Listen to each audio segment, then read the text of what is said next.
Particular কোনো একটা text message হয়তো বা তার বয়ফ্রেন্ড বা গার্লফ্রেন্ড সিন করেনি, তার পড়ায় মন বসছে না। আমি খুব সুন্দর করে সেজে গুজে আমার বয়ফ্রেন্ড বা গার্লফ্রেন্ডের সামনে গিয়েছি, বাট সে কমপ্লিমেন্ট করেনি, আমার পুরো সাজটাই মাটি। ছোট ছোট ঝগড়ার কারণে পুরো দিনটাই আমার মাটি। ক্লাসে যাচ্ছি না, নাওয়া খাওয়া বন্ধ করে দিচ্ছি। কানেক্ট করতে পারছেন? আমি সে মানুষটার প্রতি ওভারলি ইমোশনালি ডিপেন্ডেন্ট। এই গোলক ধাঁধাটাকেই বলছি ইমোশনাল ডিপেন্ডেন্সি। এই ব্যাপারটা নিয়ে আজকে একটু আলোকপাত করতে চাই।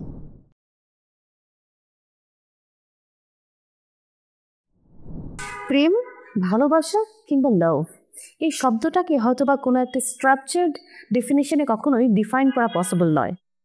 Sigmund Freud, father of psychology, ওনার মতামত ছিল ভালোবাসা সম্পর্কে, যার মূল সারমর্মটা অনেকটাই এরকম যে love is a complete psychological disorder.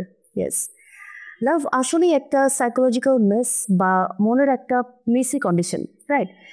তাই বলে যে প্রেমে পড়া বারণ সেটা বলছি না, কিন্তু ভালোবাসা এমন একটা অনুভূতি যে অনুভূতি আসলে আমাদেরকে লজিক্যাল রিজনিং থেকে অনেকটাই দূরে সরিয়ে পুরোপুরি ইমোশনাল বানিয়ে দিতে পারে অনেক সময়।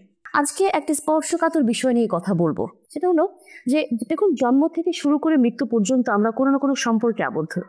মূলত স্পর্শকাতর এই বিষয়টা হলো আমাদের কনজুগাল বা লাভ রিলেশনশিপ বা যে কোনো কমিটেড রিলেশনশিপে সঙ্গী বা পার্টনারের প্রতি অতিরিক্ত ইমোশনাল ডিপেন্ডেন্সি বা আবেগীয় নির্ভরশীলতার জায়গাটা। এই ব্যাপারটা নিয়ে আজকে একটু আলোকপাত করতে চাই।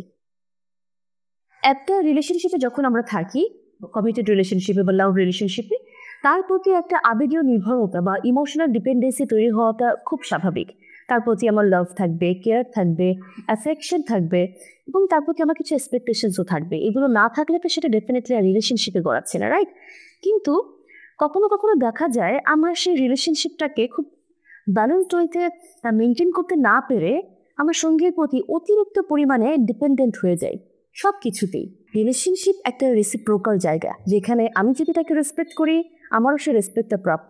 আমি যদি তাকে ট্রাস্ট করি, আমাকে প্রথমে বুঝতে হবে সে ট্রাস্টওয়ার্দি কিনা, এবং আমি নিজেও ট্রাস্টওয়ার্দি কিনা সেদিকেও খেয়াল রাখতে হবে। এই রেসিপ্রোকাল রিলেশনশিপে যেখানে দায়িত্বের জায়গাতেও সমান ভূমিকা থাকা প্রয়োজন, আমরা সেদিকে আলোকপাত না করে ফুল ফোকাসটা দিয়ে দিই সে মানুষটা আমাকে কতটুকু কেয়ার করছে, সে মানুষটা আসলে আমাকে গুরুত্ব দিচ্ছে কিনা, সে মানুষটা আমাকে ভ্যালু করছে কিনা, সে মানুষটা আমাকে কিভাবে করে ম্যানিপুলেট করছে। আমি আস্তে আস্তে করে তার ম্যানিপুলেশনে হয়তো ম্যানিপুলেটেড হতে গিয়ে একটা ট্র্যাপে পড়ে যাই, একটা গোলক ধাঁধায় পড়ে যাই। এই গোলক ধাঁধাটাকেই বলছি ইমোশনাল ডিপেন্ডেন্সি বা আবেগীয় নির্ভরশীলতা। ভালোবাসা মানুষটার প্রতি হয়তো বা আমার আবেগ থাকবে definitely, but I have to set a boundary. এরকম একটা রিলেশনশিপে যেখানে আমি আমার পার্টনারকে ভালোবাসি, আমাকে বুঝতে হবে সেই ভালোবাসার পরিমাণটা কতটুকু। আমাকে একটা রেসপেক্টফুল হেলদি বাউন্ডারি আছে, নাকি আমি সেলফলেস হয়ে ডেডিকেশন দেখিয়েই যাচ্ছি। অনেক ক্ষেত্রে টিনেজ রিলেশনশিপে আমার ক্লায়েন্টরা আমাকে এসে বলেন যে পার্টিকুলার কোনো একটা টেক্সট মেসেজ হয়তো বা তার বয়ফ্রেন্ড বা গার্লফ্রেন্ড সিন করেনি, তার পড়ায় মন বসছে না। আমি খুব সুন্দর করে সেজে গুজে আমার বয়ফ্রেন্ড বা গার্লফ্রেন্ডের সামনে গিয়েছি, বাট সে কমপ্লিমেন্ট করেনি, আমার পুরো সাজটাই মাটি। হয়তোবা আমার সাথে তার ঝগড়া হয়েছে, ছোট ছোট বাদ বিতণ্ডা রিলেশনশিপেরই পার্ট, রাইট? বাট ছোট ছোট ঝগড়ার কারণে পুরো দিনটাই আমার মাটি। আমার তারপরের দিন পরীক্ষা পড়ায় কোনো মন বসছে না, আমি স্বাভাবিক কার্যকলাপ করতে পারছি না, ডেইলি লাইফে ফাংশনিং থাকতে পারছি না বা প্রোডাক্টিভ থাকতে পারছি না, ক্লাসে যাচ্ছি না, নাওয়া খাওয়া বন্ধ করে দিচ্ছি। কানেক্ট করতে পারছেন? আমি সে মানুষটার প্রতি ওভারলি ইমোশনালি ডিপেন্ডেন্ট।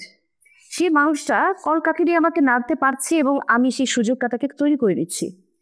সে মানুষটা ভালো তো আমি ভালো, সে মানুষটা একটু এদিক সেদিক তো আমি শেষ। That is called emotional dependency, that is harmful. এখন কথা হচ্ছে যে লাভ রিলেশনশিপ ইমোশনাল ডিপেন্ডেন্সি থেকে আমি কি করে বের হব? প্রথমত আপনাকে বুঝতে হবে যে একটা রিলেশনশিপে আপনি এফোর্ট দিবেন, বাট কতটুকু এফোর্ট দেওয়াটা রিলেশনশিপের জন্য হেলদি, আপনার জন্য হেলদি, এটা মাথায় রাখতে হবে। আমরা আমাদের 100% পিওর লাভ, সেলফলেস ডেডিকেশন যদি সেই মানুষটার প্রতি দেই বা সেই সম্পর্কে দেই, তখন আমার নিজের পোর্শনটা কোথায়? আমার তো নিজের সেলফ রেসপেক্ট লাগবে, নিজের ভ্যালুটা ক্যারি করতে হবে, তাই না? নিজের ডিগনিটির জায়গাটাও প্রোটেক্ট করতে হবে। আমি যদি সেলফলেস হয়ে একদম নিজেকে ভুলে না যাই। ছোট্ট একটা এক্সাম্পল যদি দিই, তাহলে হয়তো বা বাউন্ডারি সেট করার ব্যাপারটা আরেকটু ক্লিয়ার হবে। আপনি হয়তো বা পার্কের ধারে আপনার সঙ্গীর কাঁধে মাথা রেখে দাঁড়িয়ে আছে। কাঁধে মাথা রাখুন, বাট কাঁধে মাথার পরিমাণ যদি এমন হয় যে আপনি এমনভাবে কাঁধে মাথা রেখে পুরো শরীরে ভরটা তার উপর দিয়ে দিলেন, কোনো কারণে সে ছিটকে গেল বা সরে গেল, তখন আপনি হুড়মুড়িয়ে মাটিতে কিন্তু পড়ে যাবেন। এই ডিপেন্ডেন্সিটা খারাপ। আপনি যাতে টাল সামলে উঠে দাঁড়াতে পারেন। মাই মেসেজ ইজ দ্যাট। ঠিক আছে, আমি সবসময় বলি প্রেমের বা ভালোবাসার বিপক্ষে আমরা নই।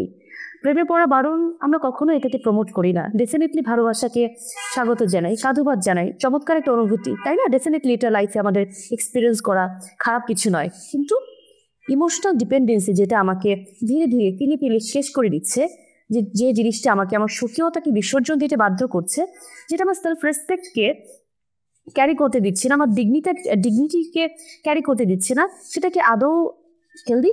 সেটা কি আদৌ আমার রিলেশনশিপকে সুস্থ রাখছে? এই প্রশ্নটা করতে বলবো। আমি সবসময় ইনভাইট করবো, be in love, but be sane in love, be healthy in love. Thank you.